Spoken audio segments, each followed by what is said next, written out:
That time of the year again where Caitlin Clark is now scheduled to play some golf, or it's the golf tour again. So Caitlin Clark is returning to the ANNIKA to participate in the LPGA's Pro-Am November the 12th. Caitlin Clark just got slapped with an official warning from the WNBA, and it has absolutely nothing to do with basketball. The league's golden girl apparently crossed the line when she showed up at that LPGA Pro-Am event, and now the suits in New York are losing their minds over a simple golf swing. But here's where it gets ridiculous. The WNBA sent Clark a formal letter stating that her appearance at the ANNIKA Pro-Am violated league policies regarding unauthorized promotional activities during the off-season. We have it here. Caitlin Clark will compete in the ANNIKA Pro-Am. This is gonna be fire. Y'all know she set the whole golf world on fire last year, had everybody tuned in. The ratings jumped up crazy. They jumped up crazy. Yes, you heard that right. Playing charity golf is now considered a violation worthy of official league intervention. The warning letter, obtained through league sources, specifically cited Section 12.4 of the WNBA Player Agreement, which requires players to seek prior approval for any commercial or promotional appearances that could conflict with league interests. Next on the tee, Caitlin Clark.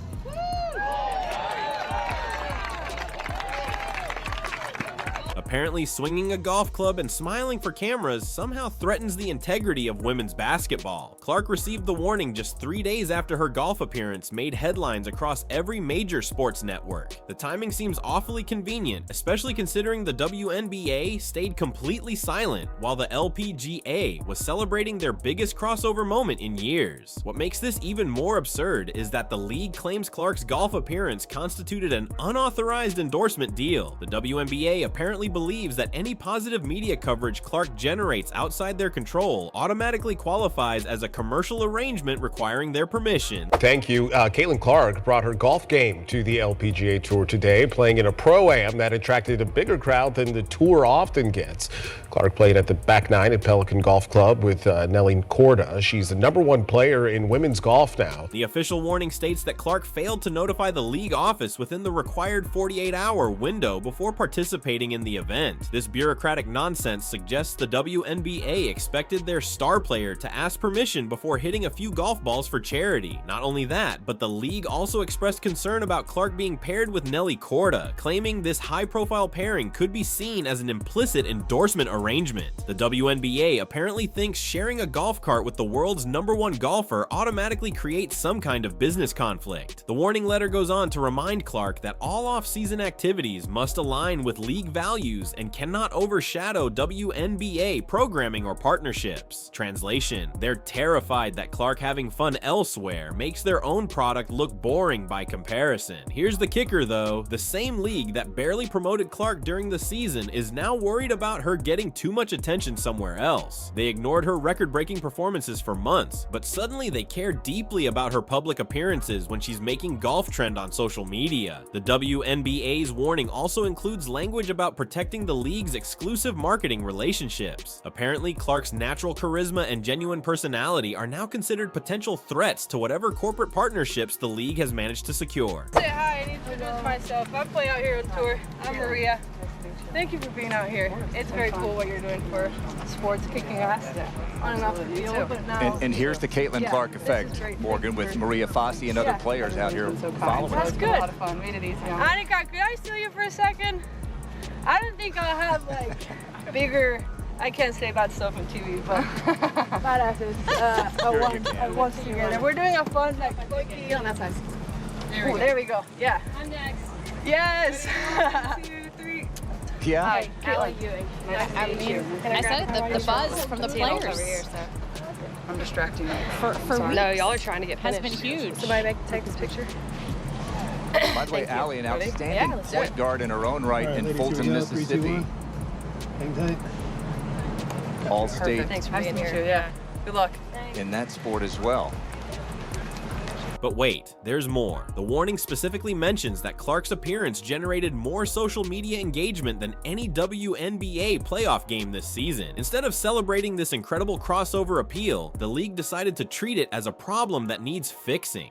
The WNBA's off-season control policies are more restrictive than most people realize, and Clark just discovered exactly how far the league will go to micromanage their players' lives. These rules weren't created to protect players, but to ensure the WNBA maintains total control over every aspect of their marketability. Let's take a moment to rewind and examine just how controlling these policies actually are. The WNBA Player Agreement requires players to submit detailed reports for any appearance, endorsement, or public event that lasts longer than 2 hours or involves more than 500 people. Clark's golf appearance violated both thresholds spectacularly. The league's promotional activities handbook, a 47-page document that reads more like a prison manual than professional guidance, outlines specific penalties for unauthorized appearances. First violations result in written warnings, second violations trigger fines up to $25,000, and third violations can lead to suspension without pay. But here's the twisted part. The same league that claims to support women's empowerment is essentially treating their adult athletes like children who need permission slips for everything. Clark, a 22-year-old college graduate and professional athlete, apparently cannot decide for herself whether playing charity golf aligns with her personal brand. The WNBA's control extends beyond just appearances. Players must submit social media content for review if it mentions any non-WNBA sponsors or partners. They need approval for podcast appearances, charity events, and even personal vacation photos that might include branded clothing or equipment. What's absolutely mind-blowing is that the league office employs a full-time monitoring team whose job is literally to scroll through player social media accounts looking for potential violations. These people get paid to police Instagram stories and TikTok videos like some kind of corporate thought police. The warning letter to Clark referenced the league's social media compliance protocol, which requires players to avoid any content that could be interpreted as endorsing non-WNBA partners. Apparently, Clark's genuine enjoyment of playing golf somehow violated this protocol because golf equipment brands weren't WNBA sponsors. Not surprisingly, the league's interpretation of what constitutes a violation keeps expanding. What started as protection against actual commercial conflicts has evolved into controlling every aspect of player visibility outside their approved programming. Here's what really exposes their hypocrisy. The WNBA regularly promotes players who appear in approved corporate partnerships, but when Clark generates organic, positive attention for women's sports in general, suddenly that becomes a problem requiring official intervention. The league's Player Conduct Committee, a group of executives who have never played professional sports, gets to decide what activities are appropriate for grown women. These desk jockeys apparently believe they know better than Clark herself about what appearances benefit her career and women's athletics. But the most ridiculous aspect is how the league applies these rules selectively. Other players have appeared at charity events, endorsed products, and participated in crossover activities without receiving formal warnings. Clark's treatment suggests the rules get stricter when you're actually successful at generating positive attention. The WNBA's micromanagement extends to requiring advanced copies of any speeches, interviews, or public statements players plan to make. They literally want to approve what their athletes say before they say it, treating professional women like corporate puppets instead of independent human beings. The LPGA Pro-Am event that triggered this whole controversy was supposed to be a simple charity golf tournament, but Clark's participation turned it into the most watched women's golf event in recent memory. The ANNIKA Pro-Am, typically a low-key fundraiser, suddenly became appointment television when Clark's name appeared on the roster. But here's what really set the WNBA off. Clark didn't just show up and play a quiet round of golf. She was paired with Nelly Korda, given prime television coverage, and treated like the main attraction at an event that had nothing to do with basketball. The optics were terrible for a league that struggles to generate half as much excitement during their own championship games. The LPGA strategically positioned Clark as the centerpiece of their promotional campaign, something the WNBA apparently considers a direct violation of their exclusive marketing rights. Clark appeared in official event graphics, promotional videos, and social media content that reached millions of viewers without any WNBA involvement or approval. What makes this situation even more complicated complicated is that Clark's golf appearance was technically a charity event, which should provide some protection under standard player agreements. However, the WNBA's legal team argues that any event receiving television coverage automatically becomes a commercial venture requiring league approval. The specific violation cited in Clark's warning stems from her participation in what the league calls an unauthorized cross-promotional activity. Essentially, the WNBA believes that Clark helping promote another sport violates her exclusive obligation to promote basketball above all other athletic pursuits. Let's break down exactly what happened that day to understand why the WNBA freaked out so completely. Clark arrived at Pelican Golf Club to massive crowds, signed autographs for hours, posed for selfies with hundreds of fans, and played golf while cameras followed her every move. The whole thing looked like a perfectly orchestrated marketing campaign. The LPGA's coverage of Clark was everything the WNBA wishes their own broadcast could be. Natural, fun, engaging, and genuinely entertaining. Viewers got to see Clark's personality shine through in ways that WNBA coverage rarely captures, and the contrast was painfully obvious to anyone paying attention. Not only that, but Clark's golf skills were surprisingly decent, which only added to her appeal as a multi-talented athlete. She hit solid drives, made some impressive putts, and handled the pressure of playing in front of cameras with the same composure she shows on the basketball court. The event generated over 15 million social media impressions, appeared on SportsCenter's top plays, and dominated sports talk radio for 3 straight days. All of this attention went to women's golf instead of women's basketball, which apparently violates some unwritten rule about where Clark's star power should be directed. Here's the part that really stings for the WNBA. The LPGA's one-day event with Clark generated more positive media coverage than most WNBA playoff series. Golf highlights featuring Clark were shared more widely than any basketball content she produced during the entire season. The WNBA's warning letter specifically mentions concern about brand dilution and conflicting messaging, suggesting they believe Clark's golf appearance somehow diminishes her value as a basketball player. This backwards thinking reveals exactly why the league struggles to grow their audience and expand their reach. What's absolutely ridiculous is that the WNBA could have easily turned this into a positive story for their league. Instead of sending warning letters, they could have celebrated Clark's crossover appeal and used it to promote the upcoming basketball season.